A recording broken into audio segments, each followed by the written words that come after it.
Welcome to the Billboard Mastery Podcast, where you will learn the correct way to identify, evaluate, negotiate, perform due diligence on, select the construction type, build, rent the ad space, and operate billboard signs.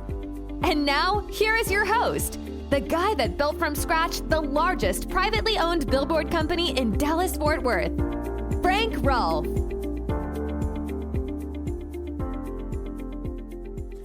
Webster's dictionary defines easement as a non-possessory right to use and or enter onto the real property of another without possessing it. Wow, that's pretty complicated, isn't it? This is Frank Rolfe, the Billboard Mastery Podcast. We're going to be talking all about permanent easements from A to Z, and let's start off with defining in real person terms what a permanent easement is. You have a billboard. It's on a piece of property. The billboard pays rent to the landowner, typically monthly. And then one day the sign company says to the property owner, what if I paid you a lump sum now for the perpetual right to have this billboard here and to operate it? So instead of paying you $1,000 a year in rent, I'll give you $5,000 cash right now. And let's assume the landowner says, I'll take it. They'll then drop some paperwork, and lo and behold, you will have what is called a permanent easement for a billboard.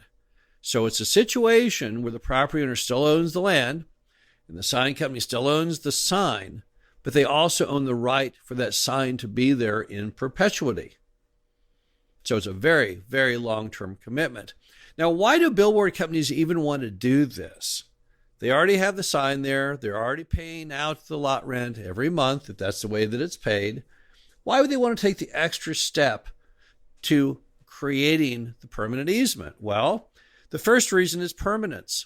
Particularly if the property is in an area that might be developed someday, they're concerned that one day they'll get a call saying, hey, it's been great 10 or 20 years, but you know what? I want to go ahead and tear the billboard down now so I can build that new Marriott Courtyard Hotel. And the problem is that's going to happen at the worst possible time because the billboard company has probably been limping along with the location until the economy grew around it and traffic increased. And now when they're really about to get big rent, the property owner pulls the rug out from under them. The other reason is it can sometimes lower the overall cost of the ground rent. In the example I gave, if the billboard company is paying $1,000 a year and instead can swap that for a $5,000 upfront payment, that's a 20% rate of return. That's extremely advantageous to the billboard company. So those are the two key reasons billboard companies engage in permanent easements: permanence and to lower the ground rent.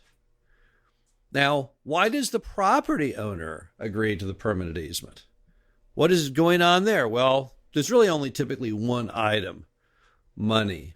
They need the money, or they're concerned that down the road, maybe the billboard gets blocked by some other sign or a tree, or something that makes that street no longer attractive to the sign company. So they're trying to capture as much of that money as they can right now. So what are the dangers from permanent easements? Let's first look from the billboard company's perspective. The biggest issue when you have a permanent easement, the most damaging thing that can happen is the visibility of your sign becomes blocked, or the traffic in some way changes on the road that your sign is read from. I'll give you a classic example. Many years ago in Fort Worth, Texas, they took Interstate 30, which was a highway that had traffic going in both directions, and they made it one way. And then they built another highway on the other side of downtown going the other way.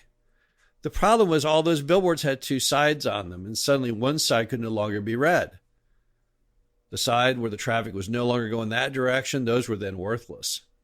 If you had bought a permanent easement, now you have all that money and that right to be there, and now suddenly what do? You only have half the revenue coming in. See, that's the problem with a permanent easement is you can't renegotiate it because you are basically the property owner.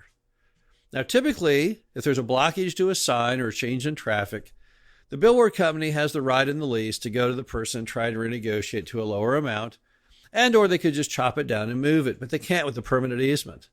There's nobody you can call. I guess you could call yourself. Unlikely you're going to agree to any change with yourself.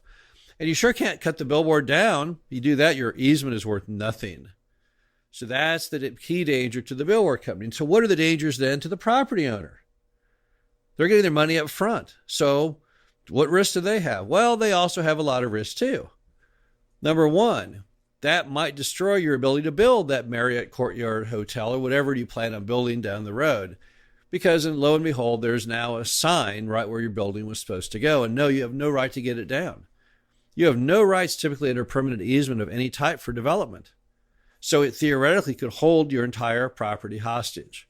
Many property owners don't like this idea, and rightfully so. Now, some people will say, well, this is just junk land. I bought it at a tax auction. You can't build anything on it. It's not even an acre in size. Well, if that's the case, then all right, then that might work. Although I will tell you, I once bought a sign on a permanent easement under that very, very analysis from a property owner. And it blew up on him when years later they assembled a number of properties together to build a Walgreens. The problem was they wouldn't buy his property unless he could get my sign off. So lo and behold, they came to me and I made them buy it back from me for 5 times what I had paid for it because I knew that I held the Walgreens hostage. And ultimately that's what they did. So that's a big problem, is it really, really hurts your development. There's another problem, though, that many people never even consider, and that is what happens as far as down the road when it ultimately is developed. And you have the billboard there, but let's assume you're in the back of the property or somewhere where it won't matter. In a lot of cities, they count the number of total signs you can have on the property, and that billboard takes 1 point off. Let's assume the property can only have 1 sign per platted property. Now, whatever business they build down the road, it can't have a sign. That's a real deal killer. Most businesses obviously have to have a sign for their business. So even though it's not a development issue that's harming you, it's still not going to work out for the property owner. So given those problems, what else can the billboard company do? Well, sometimes the billboard company can go ahead and sell the permanent easement to yet another party, right? So now we're getting even stranger. So now we have someone who is not the property owner owning the right for the billboard to be there and receiving ground rent from the billboard company. Now it's getting even stranger. I've had that happen on many properties myself. What'll happen is the billboard over time grows to such a large monthly income, the person selling the property doesn't want to forego the monthly income. So what they do is they cut out that postage stamped piece of property. And now they have the permanent right for the sign to be there. But I'm still paying the property owner, who's the guy that has a little postage stamp of land. And it doesn't even have to contain the postage stamp. Under some real estate constructions, the sign is conveyed and the right is there only to operate it right where it sits, only utilizing maybe that 9 square feet of ground space where the pole sits. So the bottom line is there's all kinds of different constructions out there with permanent easements, but you have to know how all of them work because it will come up from time to time in your billboard career. People will either say, can you buy me out of my ground rent? Can you create the permanent easement? Or someone will try and sell you a billboard on a permanent easement, or someone, a third party, won't want to buy that income stream from your sign in the form of a permanent easement. And when those occur, you have to know what you're doing. You also have to understand how you evaluate these options. Clearly, you have to look at the time value of money when making these options. If I give somebody 5 times the ground rent today, I therefore lose the opportunity cost on that $4,000 more than the typical $1,000 I've paid out. So the numbers are actually a little more complicated than you would think. If you really want to get into permanent easements, you're going to have to do a little studying on how to derive the actual rates of return because they're not as simple to master as they are in the traditional billboard sense of a flat amount or a flat amount versus a percent of revenue. So be very careful when you're doing that. And also be very careful if you go to ever get involved in those permanent easements. Make sure you've got real lawyers drafting real agreements. A lot of people don't like to spend money on lawyers. They'll write this agreement themselves. on Microsoft Word and print out a couple copies and they'll sign it. Down the road, when someone wants to build that Marriott courtyard and they can't because of that permanent easement, you better believe they're going to analyze every word in every sentence to find your fundamental flaws. Because when they find those fundamental flaws, that's going to allow them to break it, to remove the sign, and to go forward with that Marriott courtyard. So be very, very careful when you do these, that you have definitely put in the effort to make sure they're completely, legally, and correctly done. So that's basically permanent easements from A to Z.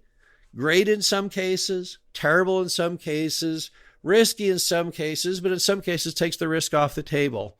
It's all up to you to analyze them. This is Frank Rolfe, the Billboard Mastery Podcast. Talk to you again soon.